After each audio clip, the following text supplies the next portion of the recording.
everyone, and welcome to Insider Insights. I'm Tina Beckwith. Now, for years, retirement planning is centered on savings, markets, and inflation. But new research from the LIMRA Retirement Income Institute suggests that consumers' greatest concerns aren't financial in the traditional sense. They're health-related. Rising healthcare costs, chronic illness, and long-term care needs are now seen as one of the biggest threats to retirement security. Joining me today is Chris Heye, PhD, a fellow at the LIMRA Retirement Income Institute, and author of The Growing Influence of Health Risks on Retirement Security. Chris, welcome. Thank you for joining us today. Great to be here. Well, let's just dig into it. Yeah. I understand most people think retirement risk is all about the stock market, but you're saying one of the biggest risks might actually be our own decision making. What made you start thinking about retirement that way? Yes, well, as we know, retirement's getting a lot longer. Lifespans are extending, and for many of us, that's kind of the good news and the bad news. We all want to live longer, but living longer these days can be very expensive. I started thinking about the importance of decision making after I had several personal experiences with older adults who were struggling with sound decision making. I mean, my mother had dementia, and her mother had dementia. So, we were fortunate enough to have the ability to remove her from the decision making process fairly early on after we noticed her decline in cognitive capacity. But I also unfortunately had some friends whose parents were lost millions of dollars through some combination of financial scams and poor financial decision making. Yeah. So this is about 10 years ago. So around that time, I really started to want to focus on this issue that I thought was not getting paid enough attention to around decision making and how older adults tend to often lose their capacity to make sound decisions just at a time when they're needing to make somewhat complicated both healthcare and financial decisions. Well, it's a really smart insight because, as you point out, when you get to be around our age, you tend to know someone, whether it's a loved one or a friend of a friend, that might be in that situation. So, I'm curious, as your research suggests, that retirement gets much more complicated right when people may be less equipped to handle really complicated decisions. Feels a bit backwards. So what are your thoughts on how did we end up here? Yeah, I think part of the reason we ended up here is, again, we're living longer. So many people living 10, 20 years or more beyond the traditional age of retirement. But most of us, unfortunately, start to experience some significant declines in our health, both our physical health and our cognitive health during those periods. And medical research has done a great job of keeping us alive and helping us live longer. But frequently, we live in this sort of more compromised state where our health is declining, and especially our cognitive capacity is declining. There's plenty of studies that suggest that virtually all of us are going to lose some ability to make sound decisions as we get older. And that presents what I think is kind of a new and again, not well enough studied effect and influence on our retirement, because because we're living longer, we have to make more decisions. We have to make decisions into our 60s and 70s and 80s that we didn't have to make previously. And these decisions can be very, very consequential. Yeah, that makes a lot of sense. And, as you talk about those age bands, right? I know that you've also explored how financial decision making and your ability to make those decisions may actually peak around the age of 53 and decline afterwards. I have to admit, for those of us who are looking at 53 in the rearview mirror, it's a bit concerning. What are the implications of that finding for how advisors and institutions can engage with consumers approaching retirement? Yeah, I was a little surprised by that research as well. We all want to think our capacity will, peak at 73, or maybe we'd settle for 63. But there was a major study that suggested it was more closer to 53, and there's also been other research that implies that the peak age of financial decision making for most of us is sometime in our 50s. So that means, our ability to make the best possible financial decisions is starts to decline well before we reach the typical age of retirement. And that poses a whole bunch of issues, and it's something that I think financial professionals, need to be made more aware of. Another finding from these studies about cognitive decline is financial decision making is actually one of the first skills to go for many of us.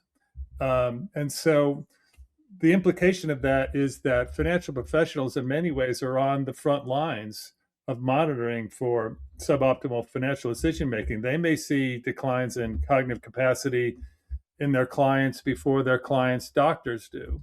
So it really puts more onus on financial professionals to monitor these changes and to really be perhaps a little bit more open about discussing them with their clients than they have been in the past. Yeah, and I can imagine, to your point, it's not only financial professionals, but there can be subtle signs that family and loved ones can pick up on, like missed bills or credit deteriorating, that kind of disorganization around your finances. What should families, advisors, and again, the financial institutions be watching for before there's even a formal diagnosis? Yeah, I think that there are a lot of sort of telltale signs. Again, one of the most important signs is financial mistakes. Financial. I'm glad you mentioned organization, because I think that's also an underappreciated um, side effect of cognitive decline. Is people tend to get a little bit more disorganized. Part of what happens as we get older, what's called our executive function, that part of our brain that helps us plan and organize, that starts to weaken. So once people start to get, if you know somebody who's been really organized and really together, and it seems like they're forgetting things, or they're losing track of stuff, or they just seem a little bit, disorganized, that's a real sign. I mean, there are other signs too. Just how people talk, how people appear. I mean, if someone who previously has been very articulate is now, struggling to find words or struggling to put coherent sentences together, that's a real sign. Or if they get, lost driving to your office, that's a sign. So there are these things that advisors and family members can look out for, and again, a lot of them are, kind of really basic stuff. I think one thing that this suggests is the importance of just kind of consistent monitoring, both by family members and by financial professionals. Because another thing that happens, and I saw this with my mother, is that sometimes these changes can occur really quickly. Like people can have, seem cognitively together, and then kind of all of a sudden they just their capacity drops. So I think if you're, especially if you're a family member, and if you're concerned about a parent or a sibling or a spouse even, try to keep an eye on them, try to keep in communication. And same for financial professionals. I always say that, one of the best things to do is just stay in touch. Yeah, and And if you're a financial professional, just stay in touch with those clients, check in, how you doing, have a conversation, and do that kind of ongoing monitoring. yeah, I have an appreciation for the fact that you're describing probably a lot of what we would consider daily practices. I mean, I have a family member who recently had missed a few bills, and we became concerned. She's 81, and yeah, we thought those might be a sign. Turned out it was literally the post office that misplaced her mail, and she didn't receive the bill. So we were relieved, yet it was, I think, a really important checkpoint for us to sit down and have a conversation and just be honest about what was going on. Again, it turned out to be all was fine, but those daily interactions can be early warning signs. Now, you've also talked about fraud and the targeting of older adults. It's really exploded over the last period of time, and older adults have lost billions annually to fraud and financial exploitation.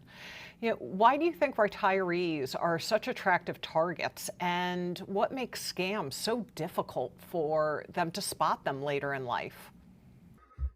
Yeah, unfortunately, the scammers are getting better and better, and AI is only going to help them, especially with some forms of voice recognition. So the scams are getting more sophisticated. So that's something that's a really greater concern. And some of the reasons why older adults, I want to say this, not just older adults, younger folks and even middle-aged adults can be targets of scams. But older adults, again, they tend to lose a little bit of that capacity, those executive functions. There's some evidence that suggests that older adults might be a little bit more trusting than younger adults. There's certainly studies that suggest that they respond more sort of viscerally to sort of emotionally charged events. And then, finally, they just, they may have memory issues. And many of them also have overconfidence issues. So all these characteristics combined tend to make older adults more vulnerable to scams. And again, it speaks to the importance of, if you have an older family member you're concerned about, is that consistent monitoring. Ask them, hey, have you had any conversations recently with people that you haven't known before?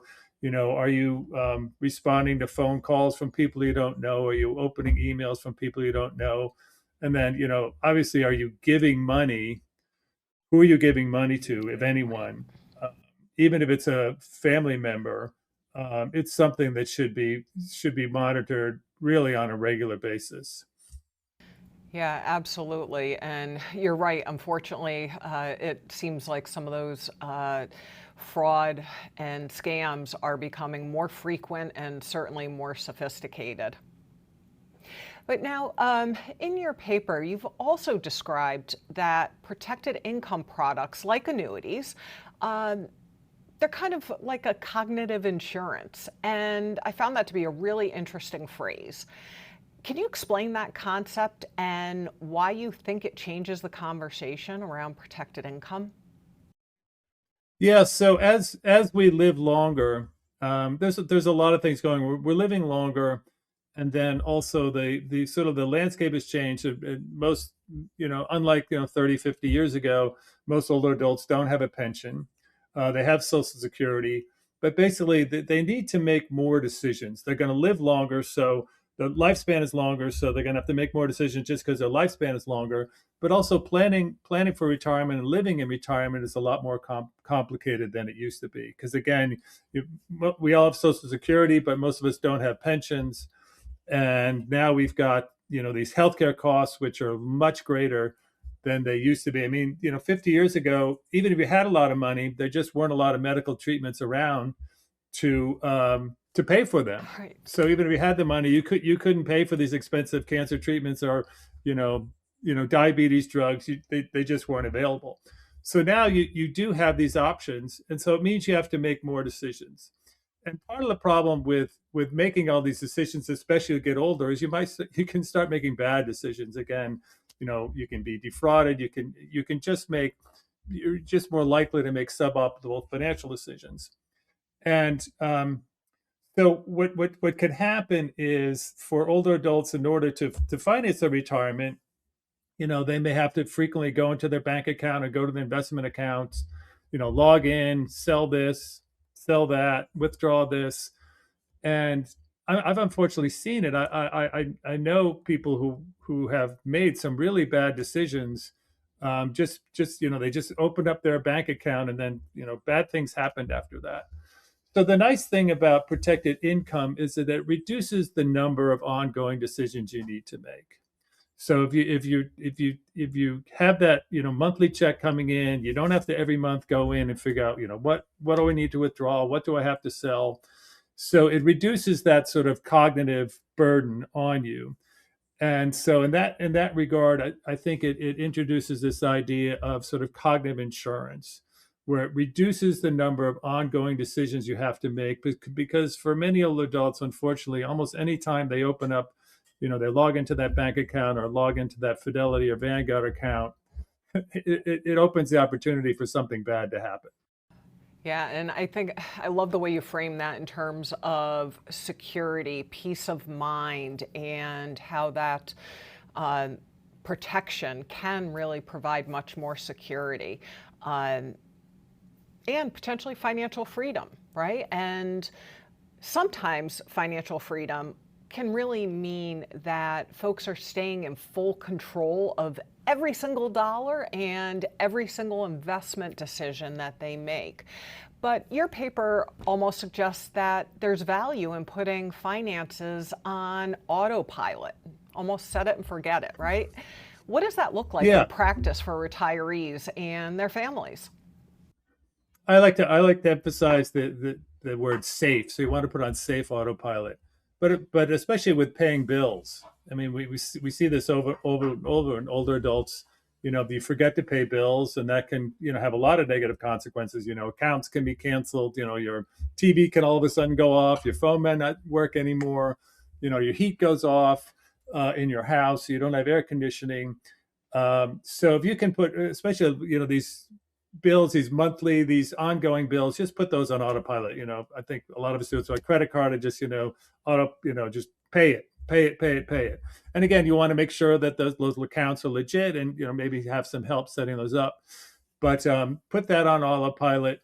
Put as much as you can on safe autopilot, because I think again, retirement, living and planning for retirement is complicated. So to the extent that you can simplify your financial life, you simplify your decision making, that almost always is going to provide some benefits, because it's going to, on the one hand, it's going to protect you um, from potential errors, and then it's also just going to free up your time, and hopefully it's going to lower your levels of anxiety a little bit, just knowing that things are being taken care of. I don't have to make so many decisions. I can go about my daily life without constantly worrying about, I Yeah. got to do this or I got to do that when it comes to my finances.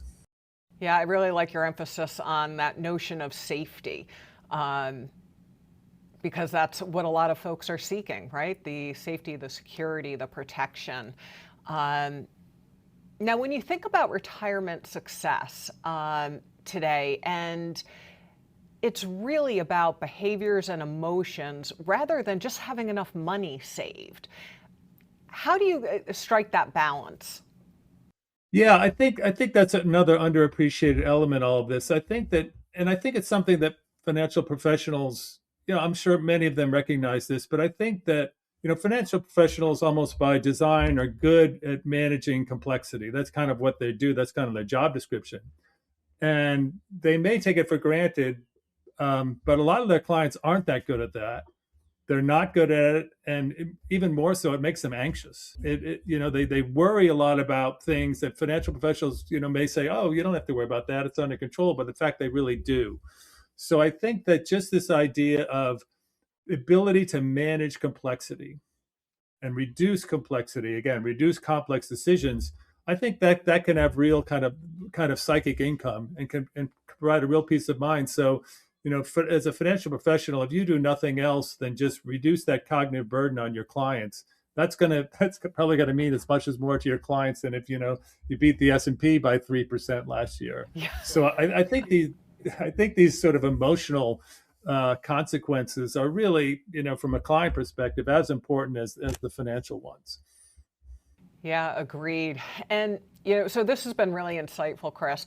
Yeah, I'm curious if you could give one piece of advice to someone planning for retirement today, not just financially, but mentally and emotionally, what would it be? Yeah, that's a good question. I think that well, there are a few things. One thing we haven't really talked about is there's also a lot of evidence that suggests it's really important to have purpose, to really have meaning in retirement.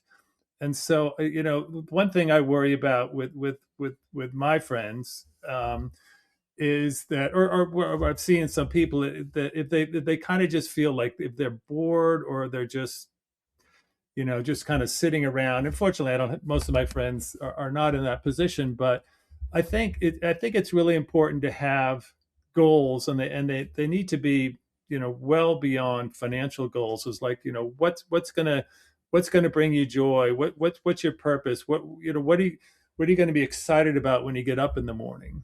Um, and so I think that you almost want to start with those questions and those goals first, and then work backwards a little bit to figure out what if what are your financial, what are the resources you're going to need to be able to meet those broader, more emotional and fulfilling goals. And for some people, if you want to travel the world all the time, that's going to mean you need more money. But if you just if you really just want that, cabin in the woods in northern Maine, and that's what you're going to do, then maybe you won't need as much. But so I think that just having a sense for what's going to make you happy, what's going to make a fulfilling life for you in retirement is probably the best place to start.